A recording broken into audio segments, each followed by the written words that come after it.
Lamine Zouma, la crise dans l'est de la RDC, la mise en œuvre de l'accord cadre d'Addis Abeba et l'implication des organisations africaines ont alimenté ces échanges avec le Premier ministre Matata Ponyo, mais aussi avec François Mwamba ce lundi. Nkosazana Dlamini Zouma a eu également des échanges avec le vice-ministre des Affaires étrangères, Patin Kiri. Dès son arrivée dans la capitale congolaise, Nkosazana Dlamini Zouma s'est entretenu avec le vice-ministre des Affaires étrangères, Célestin Tunda Yakasende, les questions de la guerre, de l'Est de la République démocratique du Congo, de la mise en œuvre de l'accord cadre d'Addis Abeba et de l'implication des organisations africaines dans la problématique de la guerre en RDC étaient au menu de leur entretien. Madame la Présidente nous a accompagnés dans ce processus.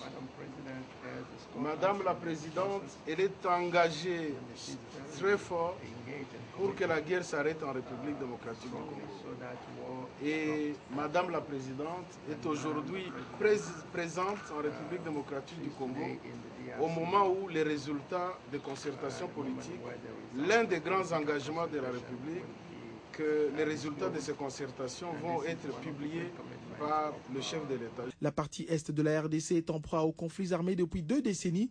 Des femmes sont violées, des milliers de déplacés de guerre sont enregistrés dans cette partie de la République. L'Afrique tout entière devrait être concernée par les problèmes du Congo. Ce lundi, c'était également un entretien avec François Mwamba, coordonnateur national du mécanisme de suivi de l'accord cadre d'Addis Abeba, puis avec le Premier ministre Matata Ponyo dans son cabinet de travail. C'était très intéressant.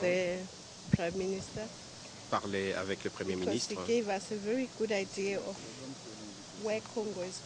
parce qu'il nous a donné effectivement la destination de la RD Congo, le progrès que le Congo est en train de faire, surtout dans le domaine de la construction des écoles, des hôpitaux, des infrastructures, même du secteur de la gouvernance. Nkosazana Zouma effectue une visite officielle sur invitation du gouvernement congolais. La présidente de la Commission de l'Union africaine a également conféré ce lundi avec le président de l'Assemblée nationale, Aubin Minakou. Sa visite législative se justifie par la nécessité des lois déjà votées à la Chambre basse du Parlement. Elle devra prendre part au congrès qui réunira les 2 chambres du Parlement mercredi prochain au Palais du Peuple. Crispin Chibassou.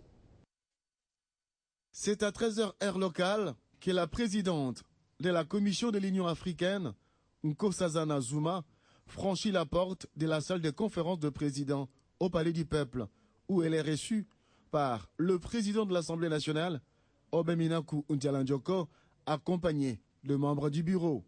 Avec Nkosazana Zouma, les entretiens ont tourné autour de la problématique de la résolution des conflits dans l'Est de la République démocratique du Congo, de la mise en œuvre de l'accord cadre d'Addis Abeba et de l'implication des organisations africaines dans la problématique de la guerre. Le travail accompli par l'Assemblée nationale avec les votes des lois favorisant l'avancement du processus démocratique en RDC a été bien apprécié par Nkosazana Zouma. Nous avons donc voulu avoir leurs opinions, ce qu'ils pensent de tout ce qui se passe et surtout en termes de lois concernant la paix, les lois concernant par exemple la Cour constitutionnelle qui viennent de passer, les lois concernant l'électricité et le reste. Donc c'était vraiment très important qu'ils soient passés par ici. Bien avant le dimanche à l'hôtel du Fleuve, les caucus réunissant les femmes de toutes les tendances, majorité présidentielle, opposition politique, société civile, ont eu à conférer avec Nkosazana Zouma. À l'occasion, les mamans congolaises ont émis un mémorandum condamnant les violences perpétrées contre les populations de l'Est, dont les plus vulnérables, les femmes et les enfants. Le problème, c'est la patrie d'abord, le reste après.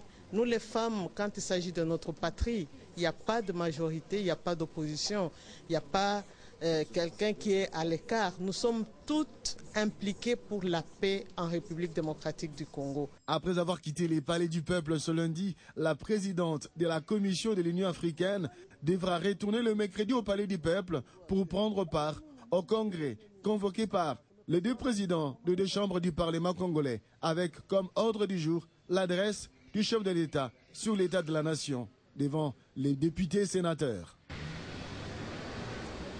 Comme chaque lundi, la réunion de la Troïka stratégique a eu lieu à l'hôtel du gouvernement. Le vice-premier ministre et ministre du Budget, le ministre de l'Économie et Commerce, le vice-ministre des Finances ainsi que le gouverneur de la Banque centrale du Congo ont examiné les différents paramètres de l'économie nationale.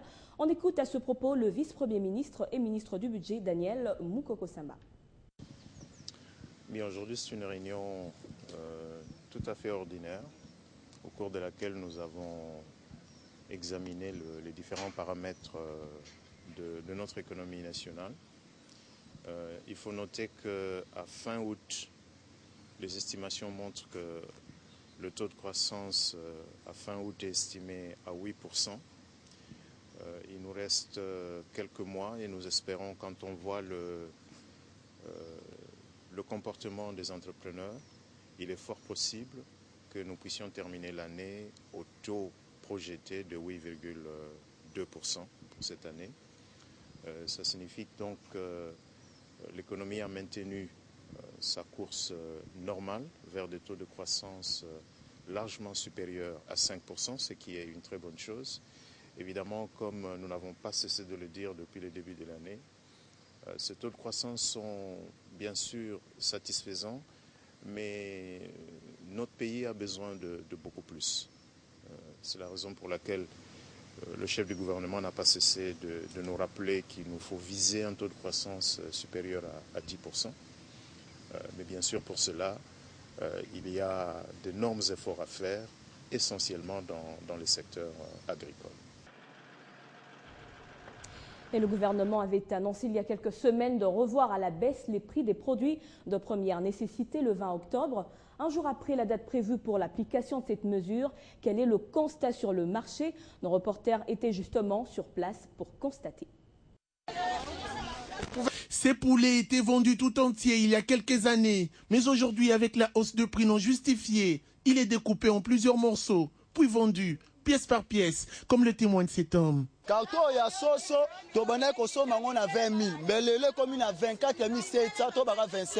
Ces vendeurs accusent les grossistes, surtout les expatriés, qui n'en font qu'à leur tête. Il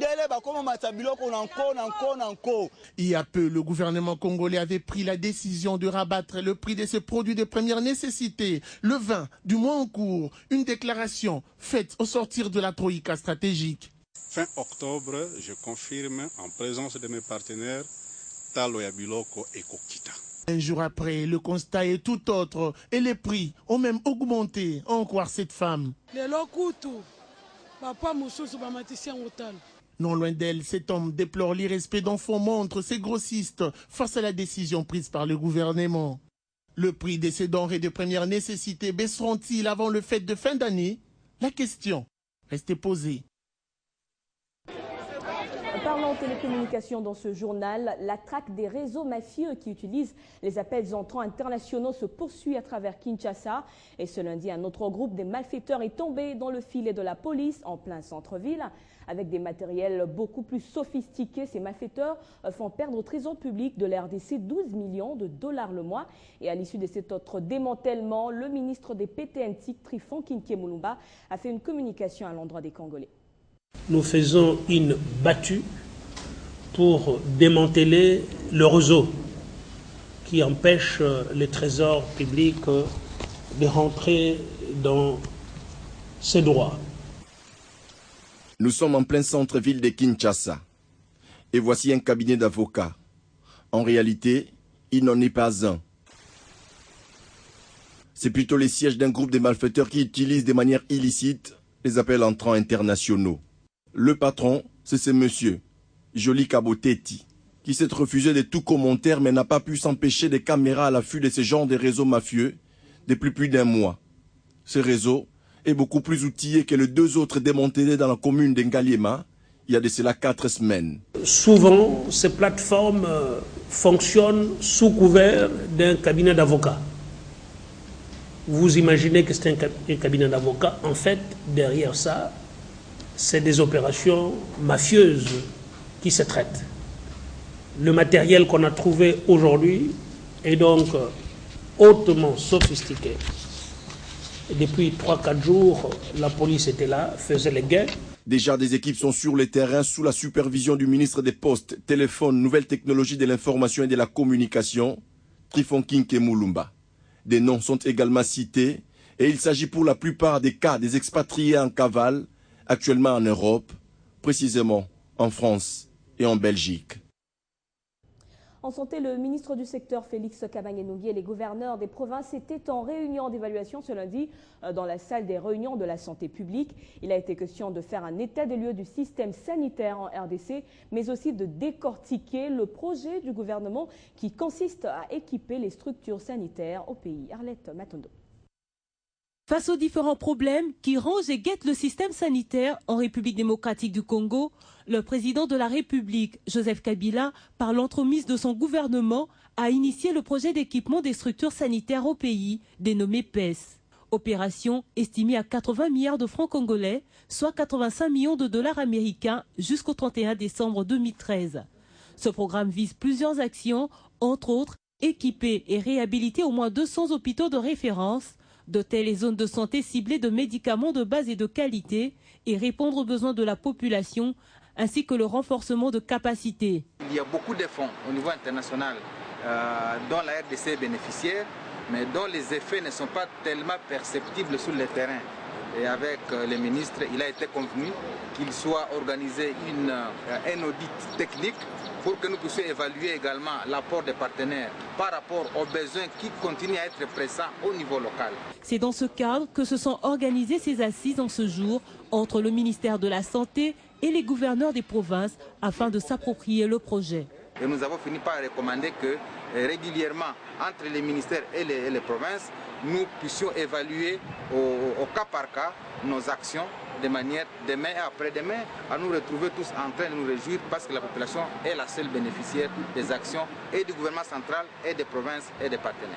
À travers toutes ces réformes, le vœu du gouvernement demeure non seulement d'assainir le système sanitaire du pays, mais aussi de le réorganiser. Et puis clôture samedi à Kinshasa de l'atelier de formation en leadership politique et en technique de communication en période électorale à l'intention des femmes aspirantes, candidates des partis politiques aux prochaines élections provinciales. Objectif contribuer à l'amélioration du taux de représentativité de la femme dans les instances de prise de décision politique en République démocratique du Congo.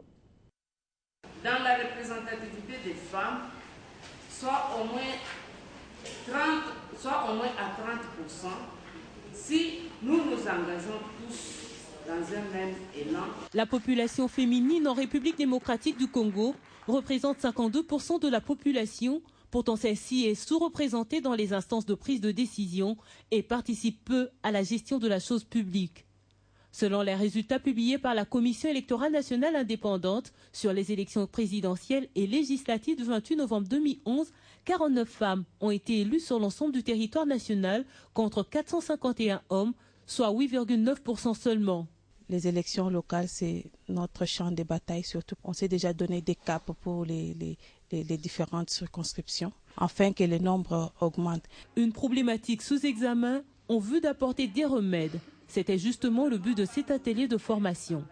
3 jours durant, organisation, réseau et groupes des femmes et filles travaillant à la base et ayant peu d'accès aux sources de financement se sont prêtés aux exercices de comprendre et s'approprier les différentes techniques de communication en période électorale.